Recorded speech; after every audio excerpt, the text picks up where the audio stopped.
السلام عليكم، احلى ناس في الدنيا. يا رب دايما تكونوا كويسين وبخير. وحشتوني جدا جدا جدا والله. انا عارف ان انا غايب عنكم بقالي فتره كبيره، بس للاسف انا مشغول شويه بصور في حاجات تانية. سايب لكم اللينك بتاع الحاجات التانية اللي انا بصورها تحت في الديسكريبشن، هتلاقوها على القناه التانية. روحوا واشتركوا وفعلوا الجرس عشان هيكون في مسابقه ان شاء الله قريب، نتجمع كلنا من الكاست اللي شغال معانا، وهيبقى فيه هديه للمشاهدين بتتبع كده الاحداث. المهم طبعا انا عشان اعمل فيديو على الشانل بتاعت المغامرات او الرعب، وانا دلوقتي في وسط البلد شارع عماد الدين. ايه الموضوع باختصار؟ انا عارف ان انتوا طلبتوا مني ان انا اخش قصر نعمة بالليل.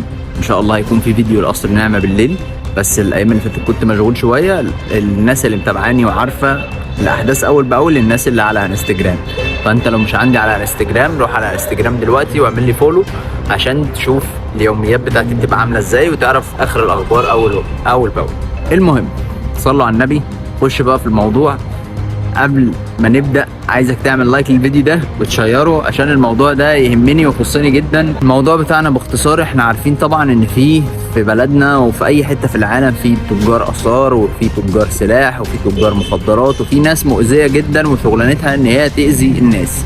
والواحد ممكن شيطانه يخيل له او يصور له ان الحاجه دي هو ممكن يطلعها ويبيعها، والكلام ده بكل سهوله. الموضوع اكبر مما تتخيل واكبر مما تتصور. الموضوع كبير قوي وداخل فيه تجاره جامده وتجاره كبيره فعلا بتاذي الناس، واللي بيخش فيها ما بيطلعش.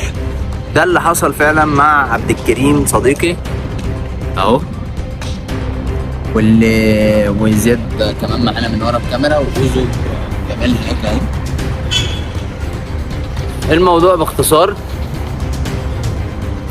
الموضوع باختصار اللي هيحكوا لكم عبد الكريم ان هو متورط مع الناس دي بتتاجر في الاثار. بس هو هيحكي لكم الموضوع تفصيلي وهيعرفكم احنا موجودين هنا في وسط البلد النهارده ليه. طبعا هو اول ما كلمني انا ما اتاخرتش عليه، لان انتوا فاهمين طبعا ان ما ينفعش تتاخر عن حد صاحبك وعشره عمرك تقعد معاه كل يوم. دي مش اصول بالمصري عشان الناس اللي من بره مصر اللي بتشوفنا. فكيمو بقى يقول لكم الحوار من بدايه كده للنهايه، دي الناس كده لمحه. تعال بس الاضاءه. السلام عليكم. بصوا يا شباب، باختصار انا شاب زيكم. واحنا كشباب بيجي لنا فرص كتير في حياتنا. منها الفرص الصح ومنها الفرص الغلط، وساعات الفرصه الغلط دي ممكن تغريب. ففي فرصه من الفرص الغلط دي جات لي، وانا مشيت فيها. وللاسف اكبر ندم ممكن يندمه اي حد فيكم في حياته هو اللي يمشي في طريق زي ده. فانا من موقعي هذا بحذر الشباب من المواضيع دي، يبعدوا عنها عشان اخرتها وحشه جدا. وباختصار كده انا مشيت في سكه من السكك دي، اللي هي السكه اللي حكى عنها انس. ورحت مكان مع ناس، المكان ده طلع منه فعلا حاجه. باين واضح ان هي حاجه يعني اثريه يعني. فبالنسبه للحاجه اللي طلعت دي اللي هي اثار يعني، في حاجه منهم انا شفتها ما تعرفوش. انا اول ما شفت الحاجه دي حسيت كأن الحاجه دي سحرتني، كأن الحاجه دي بتندهلي. ما اعرفش ايه اللي خلاني خدت حاجه من الحاجه دي ودارتها. يعني انت رحت المكان، وبعد ما رحت المكان نزلت المكان ده اللي هو مقبره، فلقيت حاجه شدتك فخدتها. طب وبعد ما خدتها محدش فتشك وانت خارج؟ معرفش ايه الكلام ده. الحاجه دي لما بتطلع بتبقى فيه شبه رجاله، لان طبعا بتكون مفاجاه لمعظم الحاضرين، لان مش كلهم بيكونوا طلعوا قدامهم حاجه قبل كده. الناس دي دايما بتحتاج وجوه جديده، عشان في ناس منهم بتتحرق وفي ناس بتتحبس وحاجات كتيره كده. فالموضوع اكبر مما انتوا تتخيلوا. فانا لما خدت الحاجه دي لا محدش لاحظ، وخدت الحاجه دي وداريتها. وبعديها بفتره الناس دي ما تعرفش عرفوا ازاي ان الحاجه دي معايا، وبدات تساومني. طب انا هديكم الحاجه وخلاص، لا انا عايزكم وانتوا تسيبوني في حالي. اكيد عرفوا بقى بالسحر او بالدجل، لان الحاجه دي بيبقى عليها سحر كبير. هو ممكن دي تكون طريقه من الطرق. ممكن الناس دي اصلا تكون بتصور العمليات دي واحنا مش واخدين بالنا. ممكن يكون الناس دي عندها تفكير تاني احنا ممكن ما نتخيلوش. وعشان كده انا بحذركم انتوا تبعدوا عن السكك الغلط دي. فالمهم في الموضوع بتاعنا، انا اخدت الحاجه دي والناس بدات تساومني عليها، وانا بقول لهم انا هسيب لكم الحاجه ومش عايز حاجه منكم وتسيبوني في حالي. لا، هم الناس دي مش عايزين كده. فانا اتصلت بأنس صديقي، لان هو ليه في السوشيال ميديا وكده، عشان يوثق ده، عشان لو حصل حاجه انتوا تبقوا شاهدين على الكلام ده من الاول، ويمكن يجي حد منكم او حد من اهلي او ايا كان يجيب الحقي لو حصل لي حاجه. ده كلام عبد الكريم، واللي ما فهمش برضه بكرر تاني عشان عارف ان في ناس ممكن المعلومات او الكلام ما يخشش دماغها بسرعة. هو دخل مكان مع ناس وكان ماشي في موضوع من المواضيع الاتجار في الاثار والكلام ده، وفعلا طبعا بيبقى عندك زي هوس يعني بالموضوع ده، تتخيل بقى اما الفلوس تيجي هتعمل بيها ايه وما اعرفش ايه والكلام ده. وللاسف ده حال ناس كتير، طبعا ده شيء مش قانوني، وهو دلوقتي ما ينفعش ان هو يتعامل مع ناس زي دي، لان الناس دي عندها الموت زي صباح الخير كده، السلام عليكم، ده كده كانه قتل بني ادم. طبعا ده شيء كبير. المهم ان هو في حد بيكلمه بقاله 3 أو 4 ايام، فالحد ده هو عايز عبد الكريم يقابله، يا اما هو يجي يجيبه من عند البيت عادي. فبناء عليه عبد الكريم ما بيروحش البيت، هو بيبات بره يعني، في مكان هو مش هنعرف برضه نقول عليه دلوقتي. فالحد ده المفروض ان احنا ميعادنا نتقابل معاه هنا، واحنا هنا بقالنا شويه. فالمفروض يعني ان هو جات له مكالمه من شويه، فانا اللي رديت عليه، فلما سمع صوتي قام قافل. فاحنا مع بعض كده بتشوف احداث الفيديو. يا ريت رايك في كومنت، دعوه حلوه، تصلي على النبي في كومنت، تعمل لايك للفيديو ده وتوصله لغيرك، وتعمل اشتراك في القناه وتفعل زر الجرس عشان ان شاء الله يوصلك كل جديد، وتتابع الموضوع ده اول باول. واحنا الموضوع بتاعنا كده ان شاء الله يبقى نعرف ان احنا نخلص عبد الكريم من الناس دي، لان الناس دي طبعا ما بتهزرش، وممكن يقلقوا شويه لو حسوا ان الموضوع هيتشهر وهيبقى مشهور وهيبقى ممكن يبقى فيه ضجه، فممكن يقلقوا ان هم يتكشفوا او يتفتحوا. فعشان كده احنا بنصور الكلام ده دلوقتي. عايزكم كلكم تحطوا عبد الكريم ده مكان اخوك، مكان ابن خالتك، مكان ابن عمك، مكان صاحبك، مكان انس اللي انت بتشوفه متابعه من 5-6 سنين. يا ريت محدش ينفض الموضوع ده، عشان حتى لو عملت خير قد كده صغير ان شاء الله يقعد لك. تابعوا كده الفيديوهات، اول ما يحصل حاجه ارفع الموبايل، انا مش معانا كاميرا ولا اي حاجه، بنصور بالتليفون، هرفع الموبايل ونصور لكم. معلش ان احنا طولنا في الاول، بس كان لازم تفهموا الحته اللي في الاول. دعوة حلوة يا شباب لاخوكوا بظهر الغيب، يمكن هي اللي تنجيني من اللي انا فيه. ان شاء الله ان شاء الله خير، وما تقلقش يا كيمو، ما تقلقش، معاك او في ظهرك احنا كلنا. وبنشوف بقى طبعا المكان اللي احنا واقفين فيه زي ما انتم شايفين كده ايه، هس مفيش بني ادم. على فكره الساعه دلوقتي، هو ده جيمي وده اوزو اللي قاعدين هناك، وادي ده الشارع فاضي يعني زي ما انتم شايفين، العربيات ناس قليله قوي اللي بتعدي. فدعواتكم وخليكم معانا بقى اما نشوف ايه اللي هيحصل. وانا احنا كل ده مستنيين، المفروض في المكان يعني ايه، مكان مقطوع، مش كده في العمر.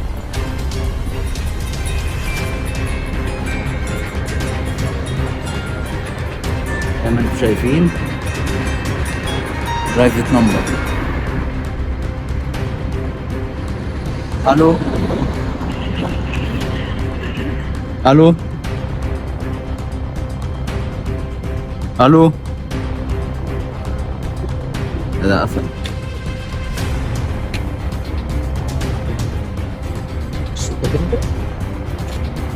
حاول ترن عليه كده. فاش انا قعدت اقول الو، دي مش اول مره على فكره اعملها، دي تاني او تالت مره قعدت اقول الو برضه ما بيردش. حاول ترن عليه كده.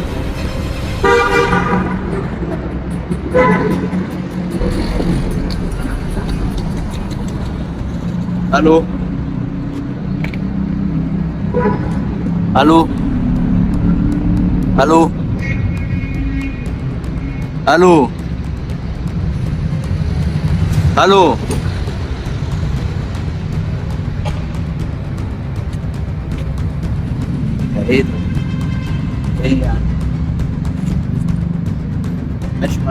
عليهم، انا بقول الو الو. ماشي تعالى كده، هو شايفنا. تعالى كده.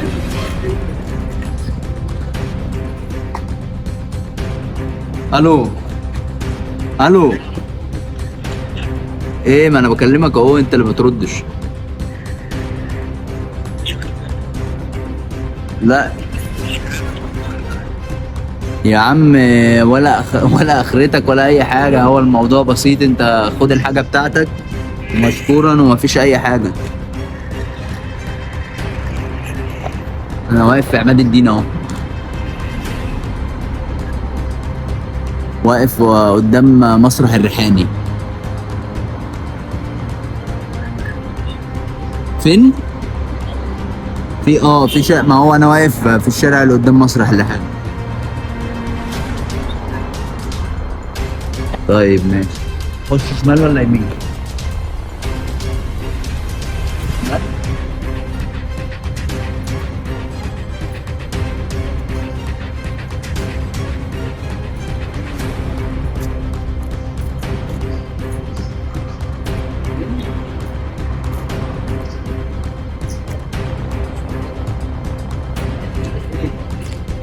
قرب انت، ما تبعدش عني كده عشان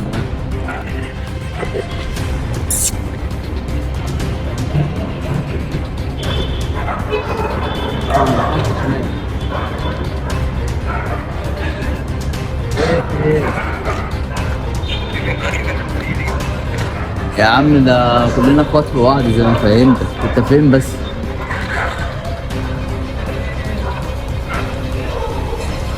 بدي كمل زي ما انت على طول.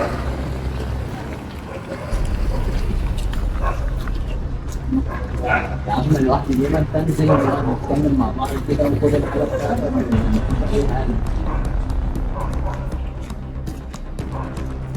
ماشي انت فين بقى؟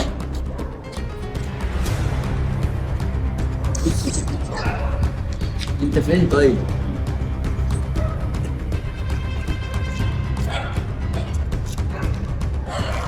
ماشي يا عم. فين تاني؟ يعني طلعنا كده.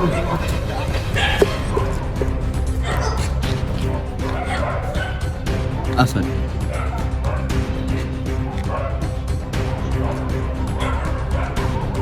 تعالى تعالى، هو على فكرة هنا ان احنا 2 أو 3 او طبعا خليت، تعالى عشان الكلاب دي. طبعا خليت صحابي يستنوا بس بعيد عشان ما يحسش ان احنا ايه كتير، وانت حاول ما تبينش الفلاش ده، يعني حاول تصور بصنعة. انا بعيد عنك.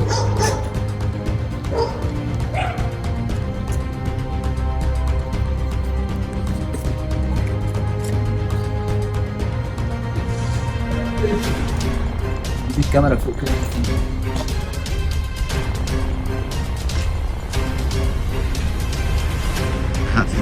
هقفل فلاش التليفون عشان ما يبانش ان احنا ايه. طيب ممكن يكون فوق هنا. بص كده اكنه معايا يرن، انا مستنيك. ليه؟ ما احنا موجودين اهو.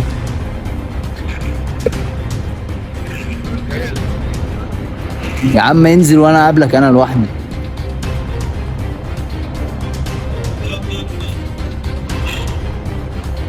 على فكرة هو جنبينا، جنبينا. ها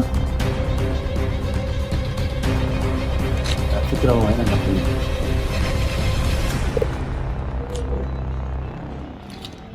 بس معاه كلمة كده، حاول.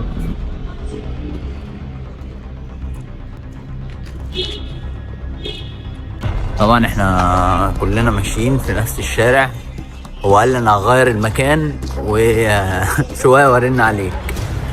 فاحنا ماشيين في الشارع كله من اوله لاخره ان احنا نشوف بني ادم يعني واقف في بلكونه ولا حاجه، لان هو لو واقف في الارض اكيد هيبان، يعني هيبان ان هو بيتكلم في التليفون، يعني هيعمل حاجه.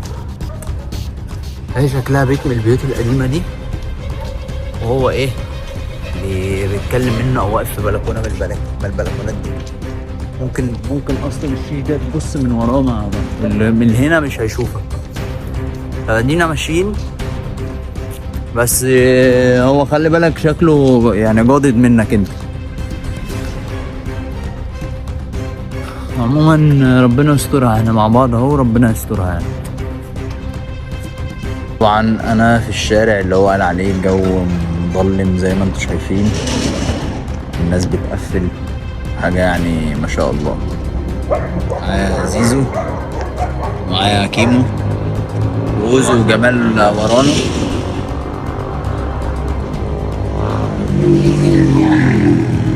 في ناس عمالة تعدي وتبص لنا وما اعرفش ايه، فممكن يكون بيشبه على يوتيوب بقى والكلام ده، ممكن يكون حد منهم مش عارفين. معلش على خد كده يا زيزو. زي ما انتم شايفين الشارع كحل، الناس اللي يا دوبك اللي ماشيه كده، الناس مروحه. الساعه اصلا دلوقتي الساعه 2 بالليل، ادينا واقفين لما نشوف هيرن ولا مش هيرن.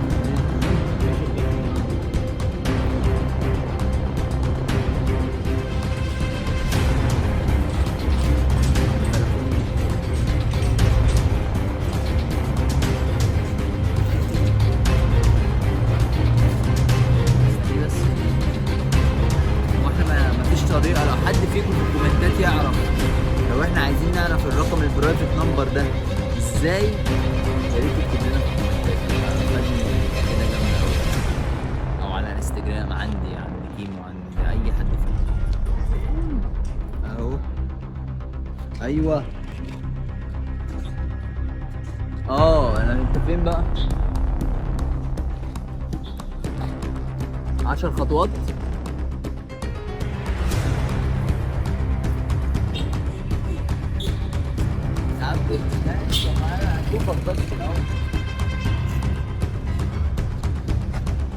لوحدي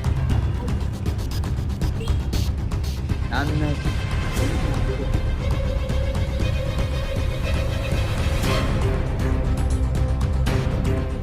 هو دلوقتي انس راح يقابله.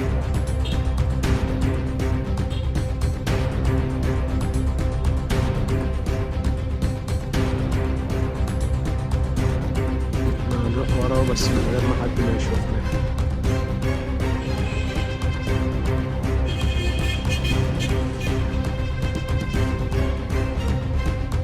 يلا كيمو، هنروح وراه من غير ما حد ما يشوفنا. انا نسيب انس بس يقدم شويه.